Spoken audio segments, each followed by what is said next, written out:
How much money would it take for you to sell out to the regime that has been supporting terrorists as well as allowing those terrorists to kill Americans and also negotiate on behalf of those terrorists? Well, William Bennett or Bill Bennett, the former Secretary of Education during the Reagan administration, as well as the director of the Office of National Drug Control Policy during the Bush Alders administration, has said it's about 30,000 a month for 7 months. That's what it takes to basically sell out. Today, we're going to be talking about this recent registration under FARA. We'll explain what that means, as well as, yeah, basically the growing Qatari influence in America, not only universities, but with individuals, with politicians, with people who should have or sort of have a certain kind of influence when it comes to policy, when it comes to sort of general sentiments. Welcome to the Daily Objective. Today I'm going to be hosting a show. We should have Alex most likely joining us in the next couple of minutes, so we'll also have her comment on this. And yeah, so let me get right into the topic. So just to explain what has happened earlier this month, I think I'm not sure if I have the exact date, but I have the document right in front of me, but I cannot find the date. I think it was earlier this month, about I think July or sort of early July, I think 2nd, where Bill Bennett has basically submitted this to the Department of Justice registration under FARA. So again, what this means is FARA, the Foreign Agent Registration Act, is basically sort of a bill that was originally passed, I think, in 1938. Basically requires individuals in America who are taking money from, for example, a foreign government to basically register with the Department of Justice. Not to basically, it's not illegal to take money from foreign state. You won't necessarily, nothing will happen to you, but basically you do have to publicly state that you are doing that. And this has just now we know that Bill Bennett has basically signed himself, and we can read from the filing itself about what he's supposed to do. So again, this was done earlier this month, and this is what it says in there. Beginning on or about June 30th, 2025, Dr. Bennett will be paid 30,000 US American dollars a month by the Qatari government for a 7-month period, serving as a senior education advisor to the Embassy of Qatar. In turn, Dr. Bennett will make efforts to publicize the fact that Qatari higher education efforts do not support radical Islamicist movement or positions, and he's engaging in publicized efforts, potentially including communications to the US political office holders, would help dispel contrary notions. So here we have the Embassy of Qatar in America, a state that has been shielding Hamas terrorists, Hamas leaders, since I don't even know where it originally started, but basically the Hamas political bureau is stationed in Qatar. Qatar is a state that has been actively supporting Hamas when it comes to negotiations, has been acting as a sort of like mediary between Qatar, between Hamas and Israel, or sort of Hamas, Israel, Hamas and Israel and America. And has been actively supporting that, has been actively supporting Hamas for decades. And now we have this same government supporting or sending money to former Secretary of Education to use his influence to tell us that Qatar is a state that doesn't support radical Islamicist movement or positions, doesn't want any of that. Again, this whole thing is ridiculous. Now, When it comes to sort of the way this is being done, technically, again, everything is above board. He did say he did sort of like submit to the Department of Justice that he is taking money from Qatar. So technically everything is above board. But this is a really problematic situation where you have a foreign state and a foreign state that should be sort of an actual enemy. I mean, the fact is that the way Qatar is being considered right now, it's actually one of the biggest sort of non-NATO allies to America. This is we America has bases in Qatar. This those bases were recently or relatively recently attacked by Iran, by the way. Uh, but yeah, this is what's happening. Um, and yeah, something we can also go to is something that is interesting about this person is, it's not always that when somebody is being paid by Qatar, they change their position based on who they want. Oftentimes, they already do have those positions and are simply taking money. But something we can do is being careful about people like that. An article that he has published to Fox News last year, July 28th. Now, again, when it comes to sort of taking money from foreign governments and sort of FARA registration, the fact is that, again, you can do it, but you need to basically say that you're doing it. If you do take money from foreign governments and commit certain actions based on taking those funds and you do not say anything, well, that's legal. Now, this is what he published last year, July 28 on Fox News. Reading from the article called An American Education Partnership in Qatar Brings Surprising Benefits to the Middle East. And there's specifically two paragraphs I want to read from there. Qataris are justifiably proud of what these universities have accomplished. Americans should be too. In fact, there is a long tradition of higher education in this region. Before the Civil War, American missionaries in the Middle East secured a charter to establish the Syrian Protestant College, which became the American University of Beirut, perhaps the most influential university in that region in the past 100 years. When the United Nations Charter was signed in 1945, 20 of the 50 delegates were uh, the 20, 20 of the 50 delegates were alumni of this university. The irony of the false accusations about Qatar's supposed influence at American universities is that the real foreign influence runs in the opposite direction.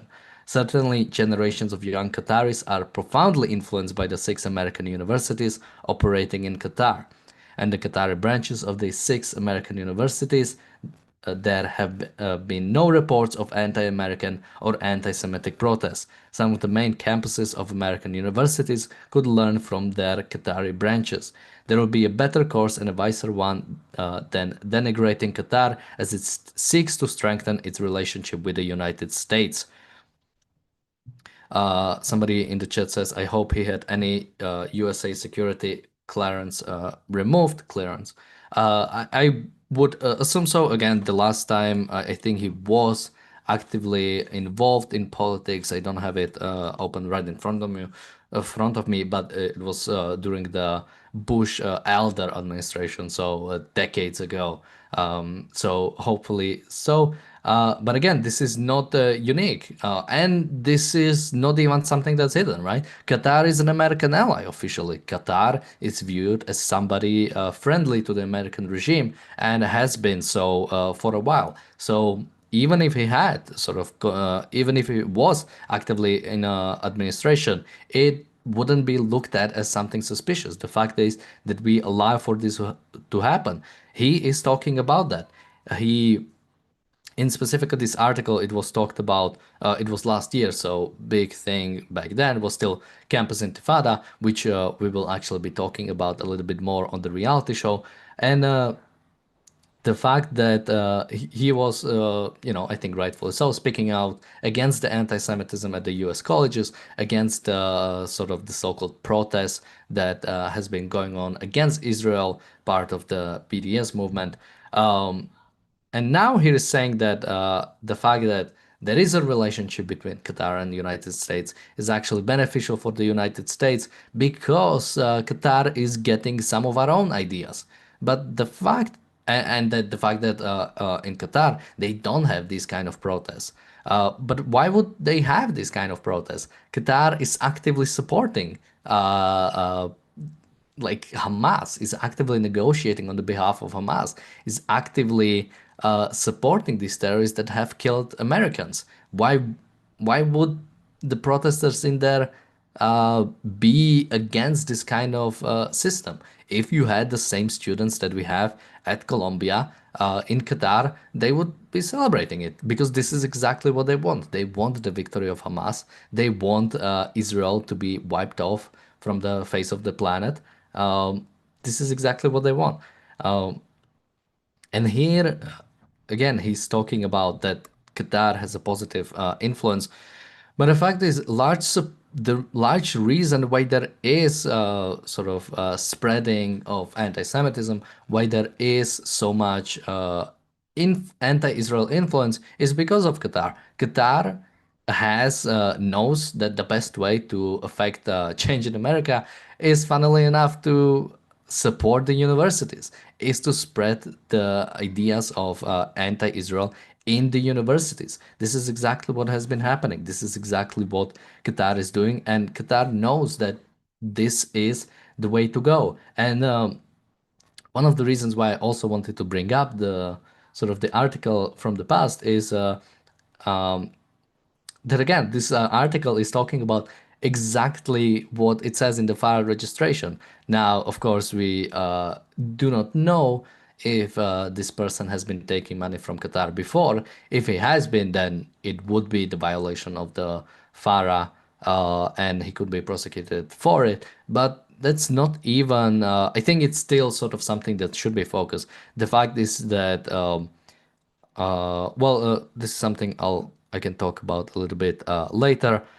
We have a super chat from Bonnie. Thank you so much. Somebody says, "What happens if we apply the same logic to the Jewish influence over U.S. Universities?" So again, the same rules apply. If Israeli state has sent or has been sending money to individuals or organizations in America, they have to basically register under FARA. It's the exact same rules apply.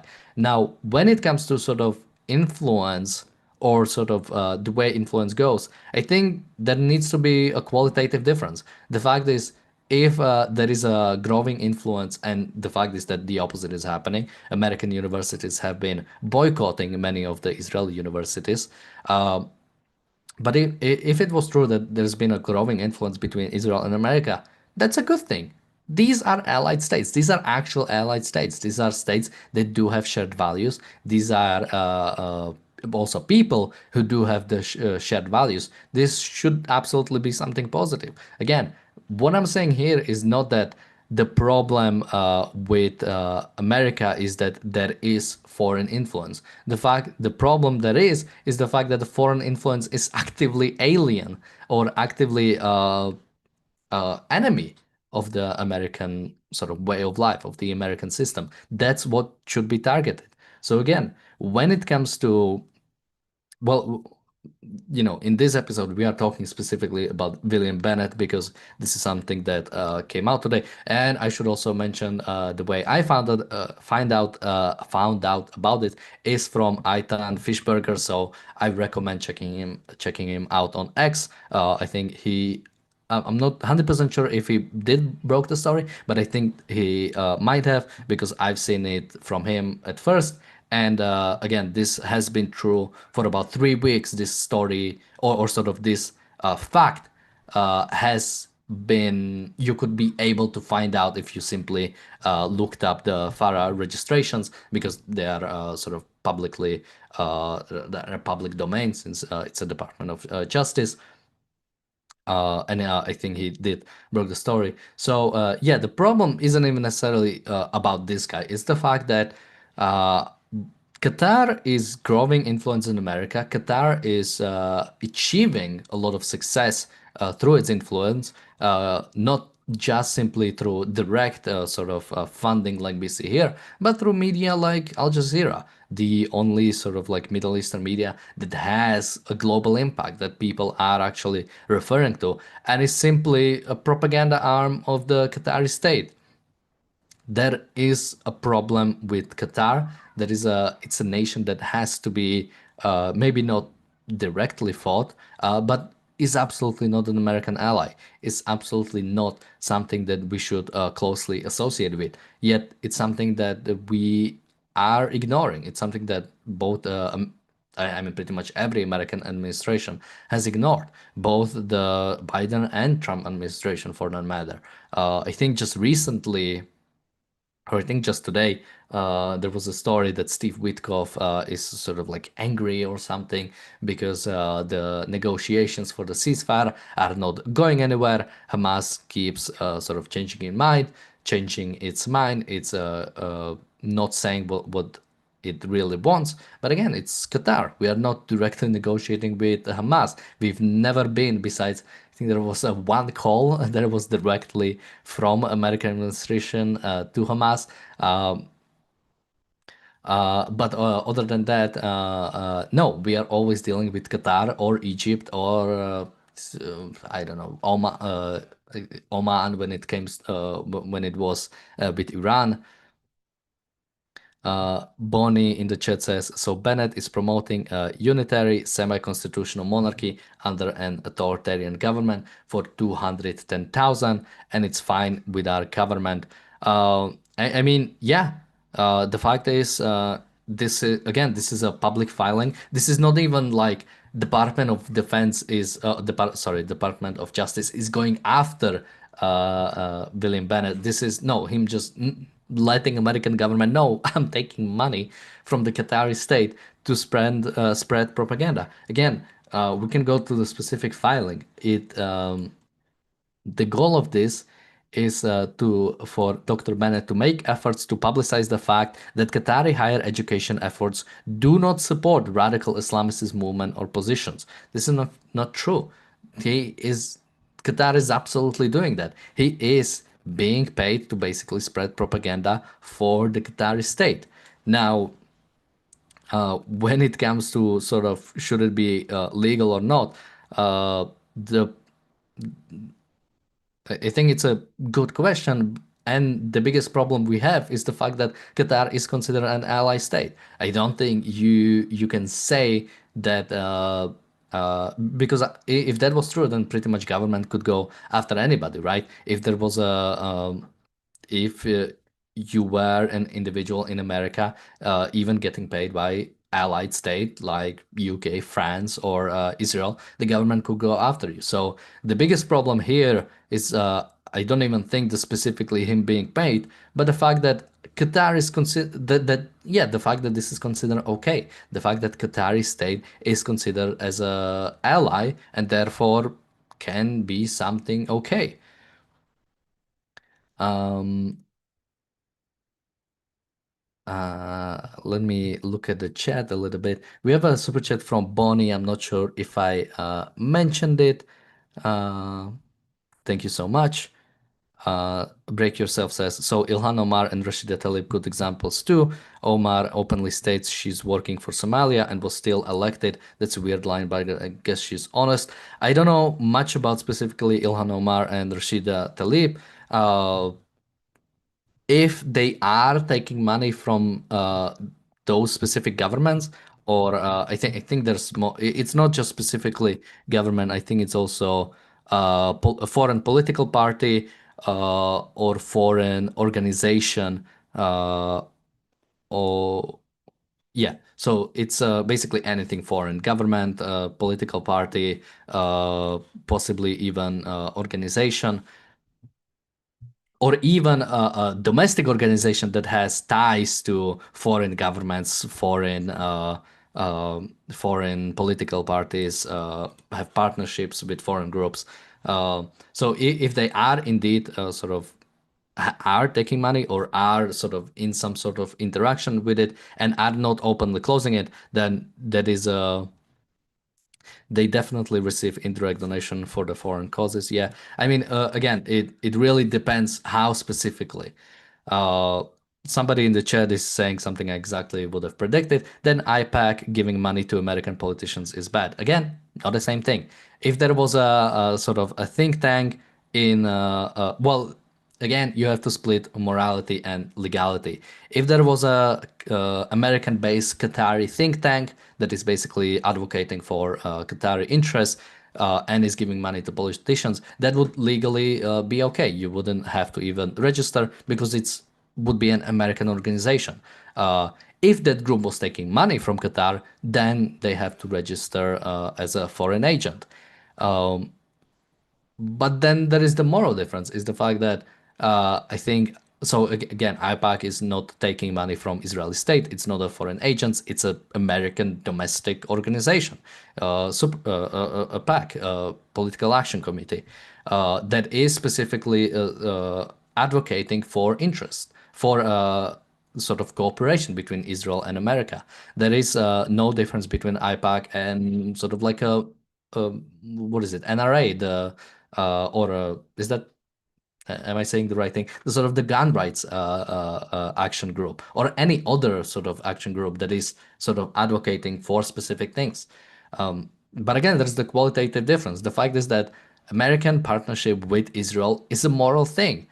They have the same goals. Israel is on in many times sort of fighting the same enemies America has. America is saving lives and money by sort of being an ally of Israel. This should absolutely be something that should go on. It's a moral thing. Not the same for Qatar. Qatar is an enemy state or should be an enemy state. It's not actually. Um, NRA, yes, the American Rifle Association. Bonnie says, what bothers me most is that Qatar is authoritarian. It's not the long-term best interest of any American to deal with them. We are opposites. Yeah, absolutely. This is the main problem is the fact that Qatar is an enemy state that if not directly fought, should absolutely not be engaged with. But the fact is that we are big allies, or America and Qatar are big allies, and this is something that is going on. Um, with that, let me just give a quick reminder to people about the Irreplaceable Spark Conference. It's a conference we are planning later this year. Ayn Rand Center UK is planning later this year, October 25th and 26th. It's a weekend conference, so you can just fly in and fly out. Fly in when? October 25th, 26th, at where? It's Orange County, California. So Southern California, you can come in, enjoy a weekend conference. It's going to be amazing. You're going to learn, I think it's going to be a unique, even objectivist conference. It's going to be focused on success and success in this life using the objectivist principles. Even if you are not an objectivist, I think you'll be able to find out a lot because you'll be able to hear from people who have spent their lives basically focusing and trying to achieve success and will share their principles of achieving that success. Something you'll also be able to do is not only listen to them speak to their talks, but you'll also be able, when it comes to with the higher price tickets, you'll also be able to get a coaching session with them. So get a one-on-one conversation with them to find out even more or to ask them specifically something in your field or something that specifically interests you. With that, I think I'm just quickly reading the chat to see if anybody had something more to say, but I think we've mostly covered this topic. So with that, we have the reality show coming up in just about a few minutes or so at the top of the hour, where we'll talk about American University. American University is a bit more since Columbia University is finally cracking down on specifically the so-called protesters back in May who broke into Columbia University library and now they are being punished. Some of them are being expelled, some of them are being suspended. So that's one of the things we'll talk about later in just a few minutes. Campus Intifada protesters find out. Link to that is in the chat. And we'll also discuss some of the basically open anti-Semitism and blood libel that has been happening recently, and what to do about it, and what, if that thing goes unchallenged, what that might mean. So join us for the reality show in just a few minutes or so, and check out the Irreplaceable Spark conference, objectivism.co.uk, to find out more. Thank you for joining me today, and we'll see you in just a bit. Bye bye.